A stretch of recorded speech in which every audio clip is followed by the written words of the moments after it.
দিতে পারে? দিব না? তুই আমাকে কত কিছু দিচ্ছিস, তুই আমাকে ভালোবাসিস, তুই আমাকে সময় দিস, তুই আমার জন্য খাবার আনিস, তোর বাসায় যদি বর পক্ষে আসে ওদেরকে চারাই দিস, মুখ দেখে যে টাকা দিয়ে যায় ওটা তো আমাকে দিয়ে দিস। আমি বললাম আমার একটু কিছু দেওয়া। Thank you. নে এটা নে, এখানে 20,000 টাকা আছে। এতগুলো টাকা? ওরে রে, আজকে তো তুই তো অনেক বড় লোক পাত্র ছিঁড়ে আসছিস তাহলে আমার জন্য।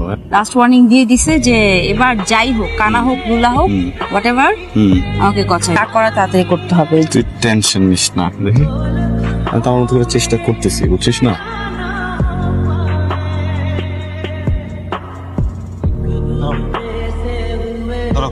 আমি তো তোমার কাছে বাবা কোনো টাকা পাবো না। তুমি কি ভাবছো আমি তোমাদের খবর রাখি না? ফোনের মধ্যে কারে বলতেছিলা 5,000 টাকার কথা? বেতন যা পাইছি সবই তো পাঠাই দিছি, আমার দ্বারা তো 1 টাকাও রাখি নাই। তোমরা যদি কও আরো 5,000 টাকা লাগবে, আমি টাকা কোথা দিয়ে পাবো? বাজার কথায় কথায় ইমোশনাল হয়ে যাও। আসসালামু আলাইকুম। ওয়ালাইকুম আসসালাম।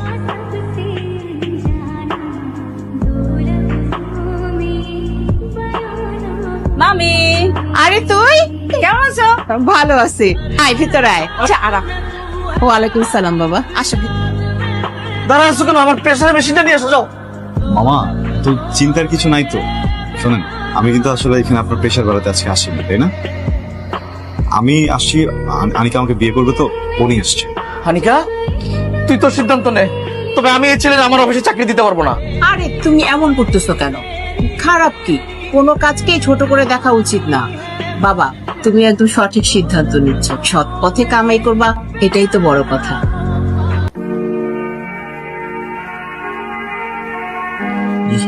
কেমন লাগছে? আরে বাবা, এবার না রেখে তুই একটু ঘুমটাটা সরাবি প্লিজ। এখন যদি নতুন বউ, অদ্ভুত সুন্দর লাগছে এটা। Thank you. এই দেখি, এই কি ব্যাপার, তুই কান্না লুকাচ্ছিস? হ্যাঁ, টাকা কাঁদতেছিস কেন তুই? কিছু কিছু কান্না দুঃখের কান্না না, অনেক সময় অতি সুখে মানুষ কান্না করে, এই কান্না কষ্টের না। আমি সব সময় এই দিনটার কথা চিন্তা করতাম, এই দিনটার জন্য ওয়েট করতাম। ফাইনালি আজকে আমরা এখানে।